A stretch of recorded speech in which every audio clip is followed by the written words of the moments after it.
Council President Sheffield. Yes. Thank you so much Thank for you. speaking with us. Glad to be here. And we had a chance at the outset to talk about the fact we're both Detroiters. Yes. We're both invested in Detroit. Yes. What is your vision for the city? Yeah, my vision for Detroit is to create a destination of opportunity, a place where everyone can see themselves, their dreams realized, and their potential fulfilled. I believe that Detroit is a world-class city, but we have so many issues that are still plaguing our city, like gun violence and housing and more investment in our neighborhoods, quality education, accessible transit.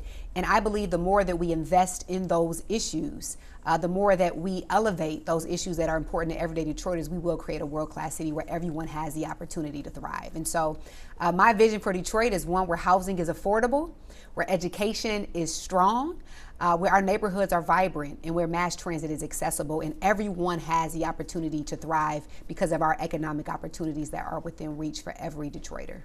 I want to talk about some of the data.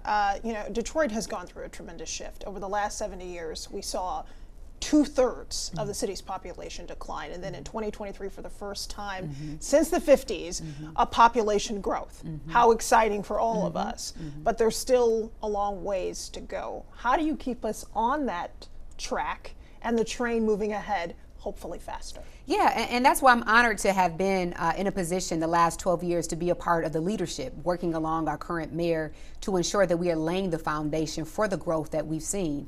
As you mentioned, for the first time in decades, we have had population growth, which means we're doing the right things. We're investing in public safety, affordable housing, our neighborhoods, and all of the things that are important to attract and retain our population.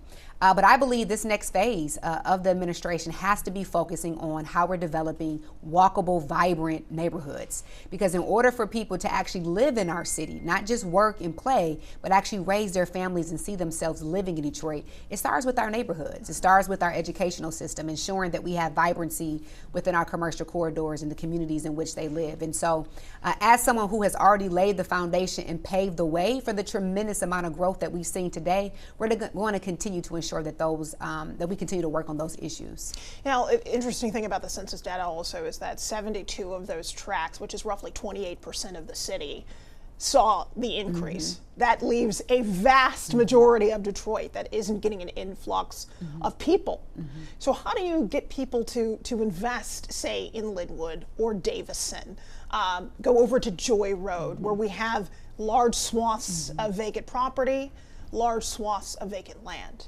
Yeah, I think you have to be very intentional at marketing those particular areas. We are no longer going to wait for developers to come to us and tell us where they want to develop.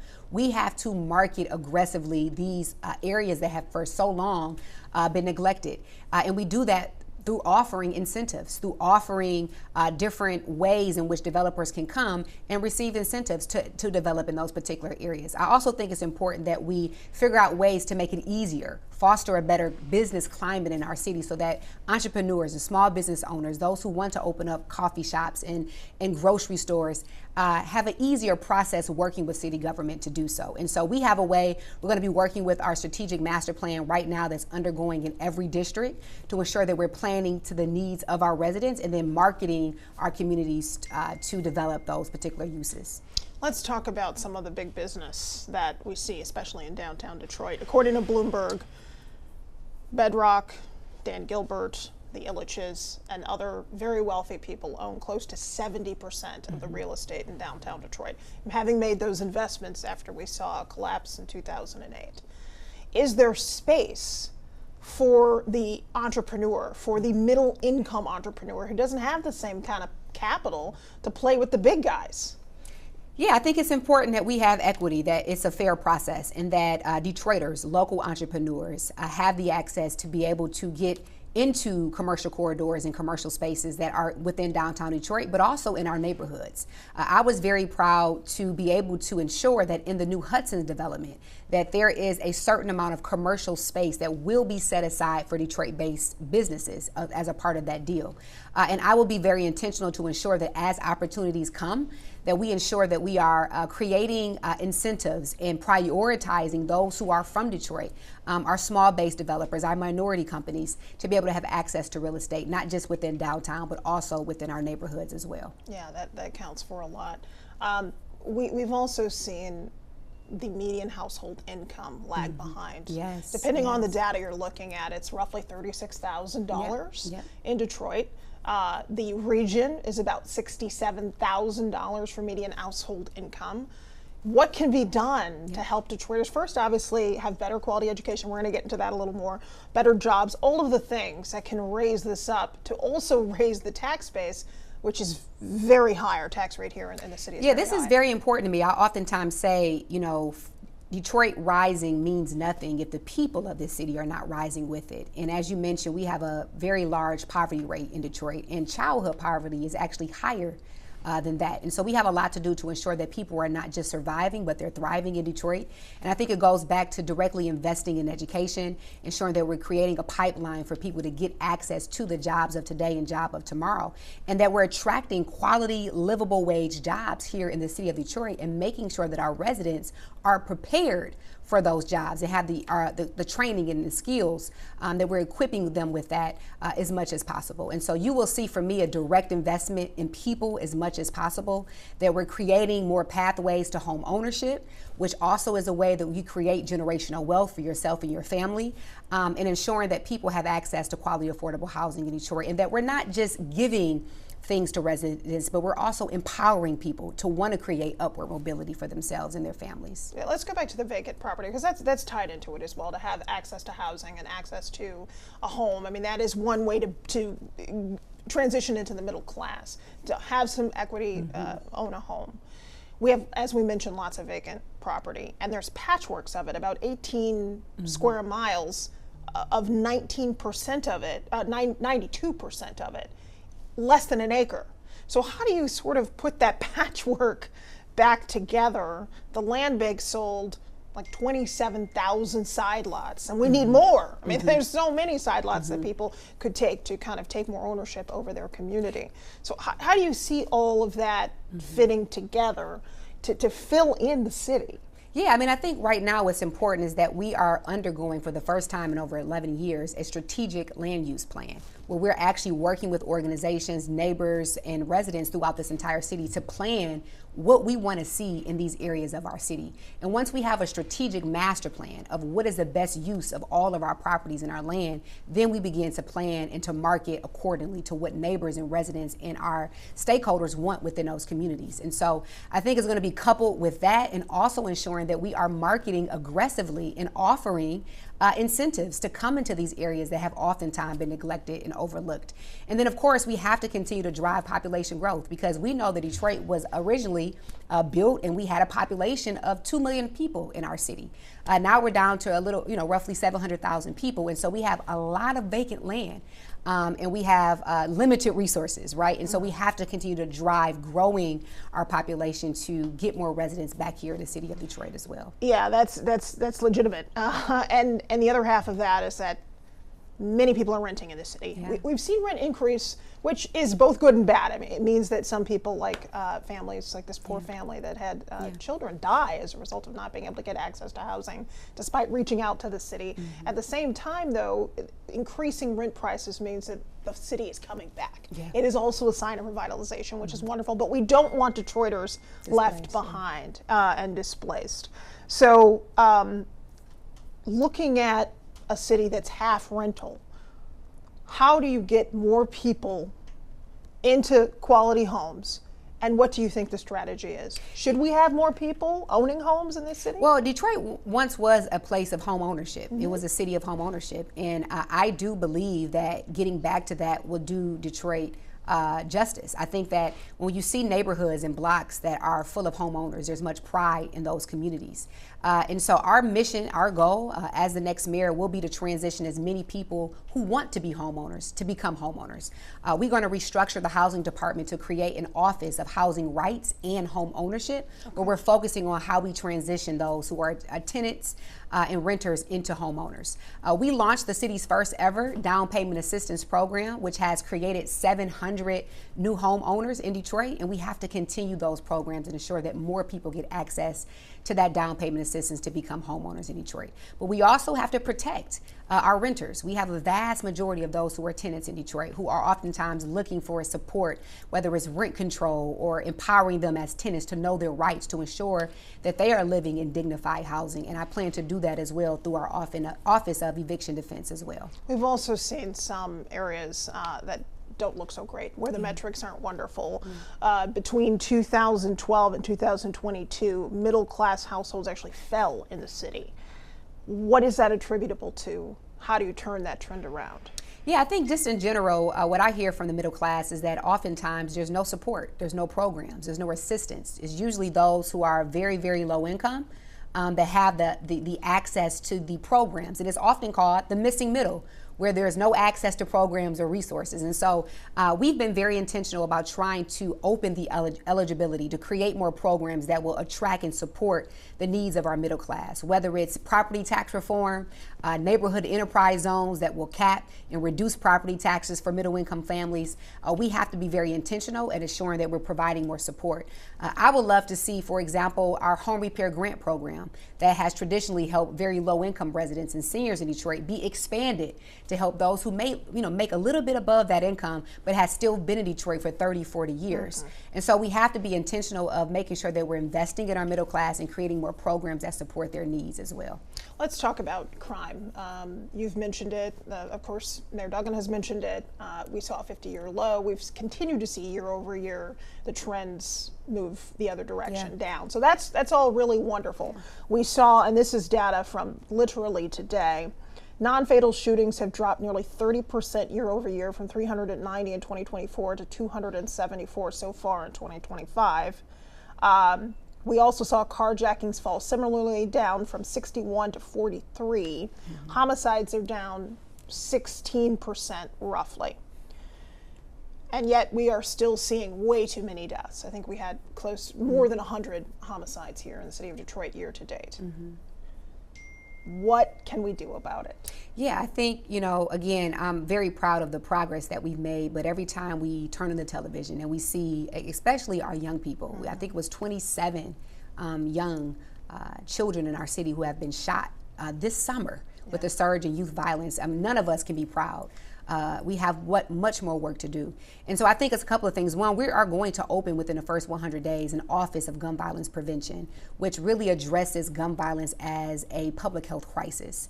And it assures that we provide the safe spaces, the funding that addresses the root causes of why gun violence even takes place in the first place in our communities. And so we're going to do that day one. Secondly, we have to increase community policing, ensure that we have more officers on the streets of our city, patrolling, getting to know our communities, not over policing, but really building relationships and trust with our communities. And I also think it's important that we utilize our rec centers, our libraries, open up more safe spaces and safe havens for our young people to go, to keep them engaged and to keep them occupied. And so we always will attack public safety from a holistic standpoint, understanding that the law enforcement is just one aspect, but we have to address mental health. We have to address education and poverty and all of the issues that oftentimes breed gun violence in our communities as well. Motor vehicle thefts is one area that has remained stubbornly high. About 3,800, more than 3,800 motor vehicle thefts in Detroit so far this year. And that is something that keeps people away, especially from downtown. Yeah, my campaign manager's car was just stolen a couple of days ago. So it's a real issue in Detroit. We have auto theft prevention grants that we receive in the city of Detroit, but we're looking at possibly creating a unit within DPD that actually hones in a bit more on auto theft in Detroit, as well as property crimes as well. These are basic quality of life issues, again, that I think our neighborhood police officers can really hone in on, getting back to everyday quality of life, neighborhood policing, that I think we should have a greater focus on in Detroit. Yeah, I want to talk about something that is a little taboo, but I just think we can't ignore it anymore. What element of this is cultural? What element of this is broken homes? What element of this is lack of education, lack of literacy? What element of this is music? I talked to Pastor Mo very bluntly.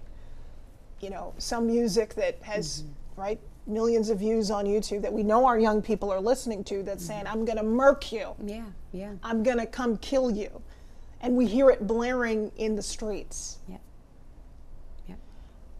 I'm not saying that it's reasonable to ask a mayor to solve these problems. That's unreasonable. But it is reasonable to talk about it. Oh, for sure, for sure. And when it comes to public safety, and I think everything you said is accurate and is fair, and I think all of those things play a role into the culture that has been created. And that is why there is no one solution when we talk about gun violence or public safety.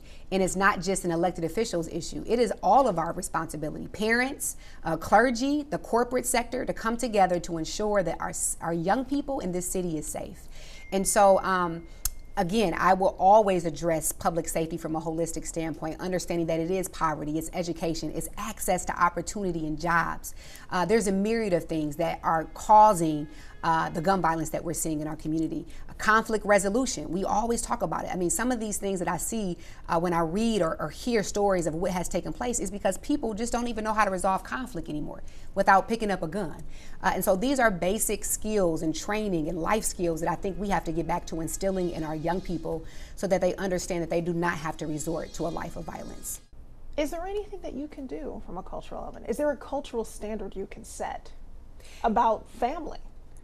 Yeah. You know, about what we listen to, what we idolize, what our focus is.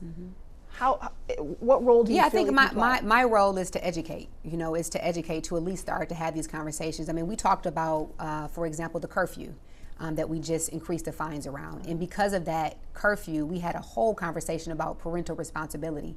And do we feel that parents sometimes are not stepping up to the role of ensuring that their children are safe? And again, these are conversations that we must have and we should have, because parental responsibility is a must and should be a part of the conversation when we talk about violence in our city and where our kids are at 1, 2, 3 o'clock in the morning when they're minors. And so even when it comes to our rappers or our influencers, I have great relationships with them, and I always challenge them to talk about education, talk about conflict resolution to our young people, because they need to hear that positive aspect. And so I believe that it is my goal, it is my responsibility, my obligation, I should say, to elevate these important conversations because they all play a role in the issue of gun violence and public safety. Do you believe that increasing the fines on curfew is the right move? Will it reduce violence? I think it's a tool. It's a tool in the toolbox, and it sets a tone and a culture in Detroit that we are taking this serious, that our babies matter, that their lives matter.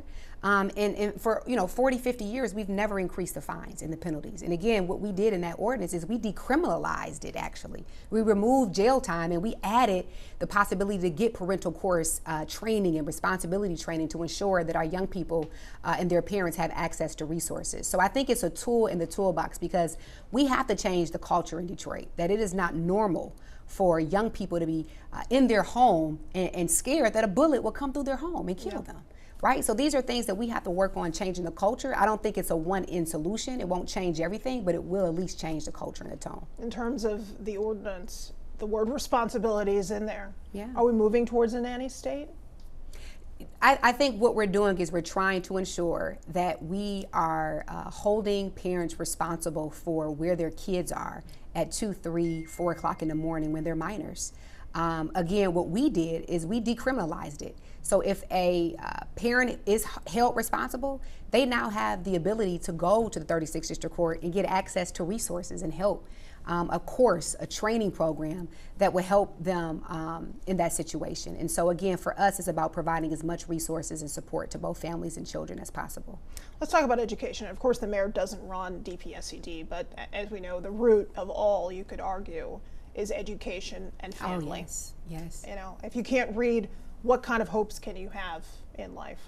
According to recent IMSTEP scores, only 11.7% of DPSCD third graders are reading at or above grade level. 11.7%. That's the number who are reading at grade level. The vast majority of third graders in our public schools in the city are not reading at grade level. The vast majority. Isn't this a crisis? Yeah. Most definitely. It is a crisis, and it's one that the next mayor cannot be hands off on. I've always stated that it's not about controlling the school system. I don't need to control the school system, but I can be a greater partner, and I can ensure that there's greater outcomes, better outcomes for our young people. So we're going to focus on ensuring that we have robust after-school programming within a 2-mile radius of every school throughout the city of Detroit, ensuring that within our after-school programming, we're providing literacy and tutoring, and all of the resources that are needed to ensure that our young people have access to improve those reading scores, those test scores, those math scores, and the city can be a greater partner to supplement that support. I think it's also important that we have a community education commission that brings together DPSCD and charter to the table. We have thousands of our young people that are also in charter schools in Detroit, and we want to ensure that the superintendent also is at the table to figure out what the city can do to be a better partner. Absenteeism is the #1 issue that is facing our school system, and we must be a better partner as a city at addressing the social determinants that are preventing young people from coming to school, whether it's their family, their parents, access to childcare, transportation. These are the gaps and the barriers that I believe the city can be a greater partner in addressing. So I do see it as a crisis, and I do believe that the next mayor has to be very hands-on, not controlling, but being a greater partner. Is there one particular thing that you as mayor can do to improve literacy in the city? Yeah, we're going to open up, as I mentioned, after-school programming, right? When you have after-school program, you give a child the access to be able to have one-on-one continued attention, focusing on reading and literacy and math and reading. And so through after-school programming, opening up our rec centers, partnering with our libraries and other organizations, we will ensure that within a 2-mile radius, after school, every single child has a place to go to get that extra attention and care that they need. Let's talk more about absenteeism. Specifically, it's 60% of DPSCD students at certain points have missed 10% of school. That's, again, outrageous. There was a faith-based approach to this. Do you think that's the right tack? What would you put at the top of your list to get kids back in the class? I think it's going to be a collaborative approach. Faith-based, the private sector, our influencers, all who have the attention and ear of our young people. And again, I think it also goes back down to 2 things that Superintendent Vitti already mentioned, and the #1 issue is transportation. We have to do a better job of ensuring that our kids have access from a transportation standpoint to get to and from school, that there's safe routes, that people feel safe going to their schools as well. And so we're going to be making sure that we also have a robust transit system to ensure that our young people have the ability to get to and from school as well. All right, I want to transition to the tax rate, the effective tax rate for property owners in the city of Detroit, which is another barrier to homeownership, is higher than virtually all of the region. It runs roughly 33 to 53%, and for Detroiters, it's just under 70 mils. Yep. So what can be done there? The tax rate is important. Having a significant tax base is important for the future of the city. But can you reduce taxes and still account for substantial enough revenue to keep the city moving forward? Is it possible? Yeah, so structural property tax reform is definitely a priority for me as mayor that I want to achieve within my first term. And what we're looking to do is, as we achieve property tax reduction, we will offset that with an additional stream of revenue. I've been very vocal that we have to diversify our revenues and be innovative and creative in how we bring more money in the city of Detroit. And so we will have economists that will come in, experts, and study what is the best way to offset property tax reduction in Detroit. Is it a local sales option tax, a half-penny tax that we've seen in in Columbus? Is it an entertainment tax in downtown Detroit, or a ticket surcharge? We have to have the economists come in and study what will bring the most money in that will also reduce property taxes for our residents in Detroit. This is something that I have been very vocal on. I'm very excited about addressing, understanding that it will take changes in state law. But I will tell you this, our property taxes are preventing residents from staying in this city, from residents coming to Detroit, and from our businesses from thriving. And so it is a win-win for both businesses and our residents, so if we can achieve real structural property tax reform. Yeah, there's been so many community activists who have said property taxes also aren't assessed fairly. Yep. Do you think we're at the point that they are? I think we have a lot of work to do. That is going to be a priority for me as well, looking at how we assess property taxes in the city of Detroit, providing as much transparency and reform as need be to ensure that even our most vulnerable, the lowest value homes in Detroit are not overassessed. And so that is a way, in an area, I should say, that we can continue to look to improve. Do you believe it's fair now? I believe that there's always error in assessments, but what we do have a process in place where every resident can go and appeal their property taxes to understand how it's assessed, and if they feel that they're overassessed, that they can appeal that process. Okay. Let's talk also about generally what you think can bring in more money for the city. You pointed to other revenue streams, but I'm going to ask you to get a little more specific on that. Where do you think we can make up the shortfall, especially because close to $1 billion in ARPA money is coming to an end? I think most of that money has been spent.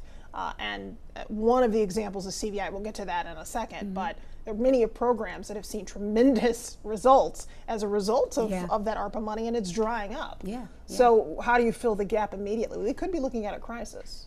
So I don't think we're looking at a crisis because we've already planned and budgeted that ARPA funding was one-time funding. So our budget is already kind of baked in to understand that money will transition out in 2026.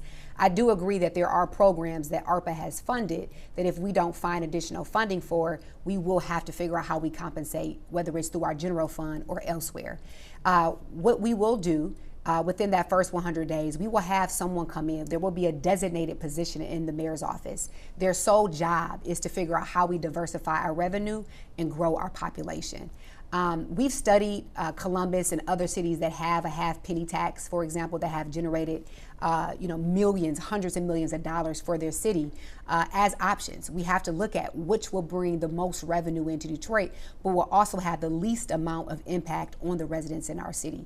And so that is something that I think leading economists should thoroughly study to figure out what our best option is. We're also going to continue to work with the state of Michigan and our federal partners. While we know that the political climate has changed, we still have to figure out a way that we can find common ground to bring resources back to the city of Detroit. So we're going to attack it from various ways. Do you feel like you can work very well? I mean, obviously, you have a relationship with Governor Whitmer, but of course, that's going to be changing very soon. Do you think you can work as well with a Republican and get things done? Yeah, so I'm very proud of my record of working across the aisle.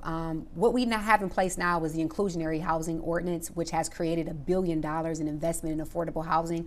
A lot of people may or may not know that was done because of my advocacy in Lansing, working across the aisle to get that ordinance passed.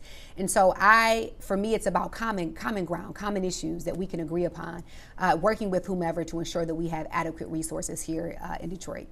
Let's go back to the CVI groups. They saw tremendous results. In fact, at the peak, Friends and Family, Ray Winans group, saw an 83% reduction in his zone that he was working in. I mean, that is astronomical. It's in violence.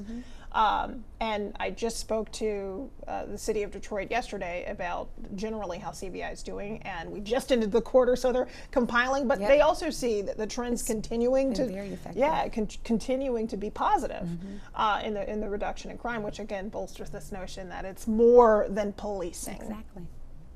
So if they don't get their money, I know they have $7.7 million set aside, I think, in the general fund. But the majority of their funding came from ARPA, I think almost all of it. How will you fund programs like that specifically? And do you think there's more that can be done with the CVI groups? Yeah, I would love to see CVI expanded as much as possible. As you mentioned, the data has proven that it's very effective. And I think that is the type of comprehensive strategy that we need to address public safety in Detroit.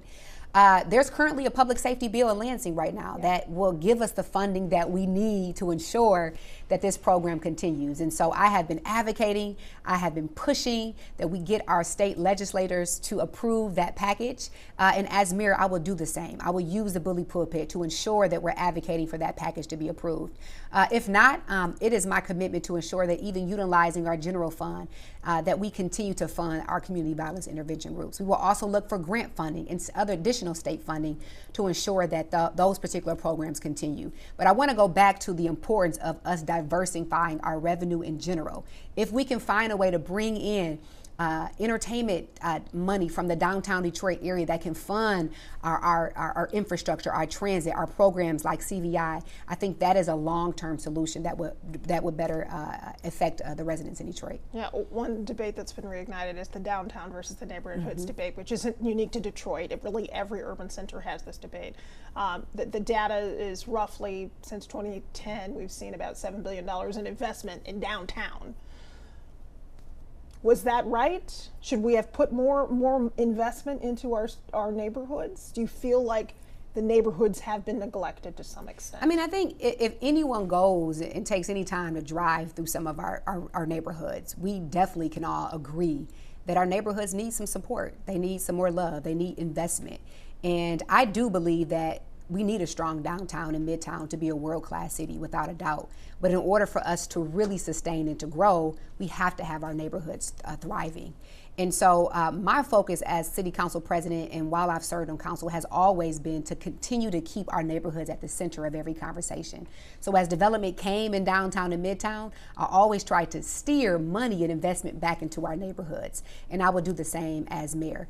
We created the city's first ever neighborhood improvement fund, which captures money from the arena that goes back into neighborhood groups and organizations in our communities. That is the type of leadership I believe that we need, that always centers our neighborhood at the conversation.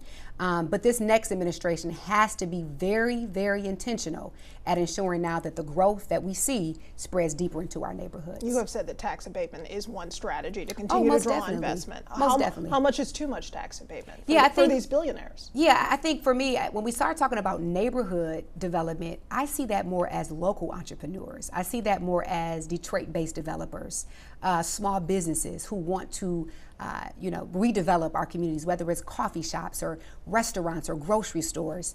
And I think the same way that we've given incentives to larger entities, we should do the same thing for local businesses and small businesses as well. But again, I think when we talk about tax abatements, it goes back to the fact that our property taxes are so high. And that is why we have to continue to give out abatements in Detroit. And so I would like to get to the core of the issue, which is we have to achieve real structural property tax reform here in Detroit. Yeah, I mean, if you look at Brush Park, for example, 8.5 years, virtually 8 acres that was completely revitalized. Those 3 historic Victorian mansions redone and turned into housing, 20 new buildings, but that's a bedrock project. And they got some tax abatements to do that. Yes, it revitalized Brush Park, but it was very corporate. Is there another way to do that? Yeah, again, I think, as I mentioned before, it is extremely important that not one sole entity is responsible for the development of our city. There's enough space for everyone to exist and to thrive, and I would love to see more participation of local entrepreneurs, Detroit-based businesses, and the opportunity for Detroit entrepreneurs and businesses to be able to scale and to grow and to partner on some of these larger projects so that they can have the ability to grow and to scale. And so I know you use that as an example, but there's also other examples. For example, the Illich project that I did not support, but I did advocate that there was a co-developer part of that program that now allows for a Detroit-based business to co-develop a portion of that site. And so again, I've been very intentional about ensuring that there's inclusion and that there are more participation of local and Detroit-based businesses. Okay, we're just about wrapping up here. I would be remiss if I didn't touch on Greenlight. Yes. Because it's a program that some people point to as tremendous success. They had tremendous success, but at the same time, the ACLU has said there are serious issues, and we have had lawsuits tied to facial recognition blunders in the city of Detroit. Is the Greenlight program effective? Do you want to make any changes to it? Are you worried about people's civil rights? I'm always worried about civil rights. As the author of the first ever community input over government surveillance ordinance that I worked with the ACLU to get passed here in Detroit, that is something that I take very serious. And so we will continue to look at the data. We will continue to engage both business owners and residents on what is best for this city. I've also heard mixed reviews. In fact, I was at a senior building the other day, and they actually want Greenlight at their building. And so I think there's a balance. And I think green light, again, is one tool in the toolbox. It's not going to solve everything, but it does provide a way to use technology to address the issue of public safety. But it has to be done in a way that does not violate people's civil liberties. It's something that's been asked before, and each candidate, I want to make sure that I put a pointed question to them, something that, you know, we see you at lots of events, but there have been questions about your committee attendance. Yes, I'm so glad you asked this. So I just want to hear what your thoughts are on this, and is the criticism fair that you're not at enough committee meetings? Yeah, I think it's actually absolutely false, by the way. It's completely false. So as the council president, I am an ex officio of every single committee meeting, but I am not a voting member of any of them. So when the attendance is called for those meetings, Mary Sheffield is not called because I'm not expected to go to those meetings. And by the way, no previous city council president, whether it's Jenkins, Council President Jones, or anyone, attended committee meetings.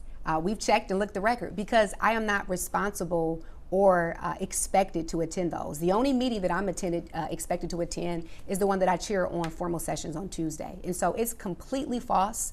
It's unfortunate that someone who was running against me tried to put a negative and false statement out.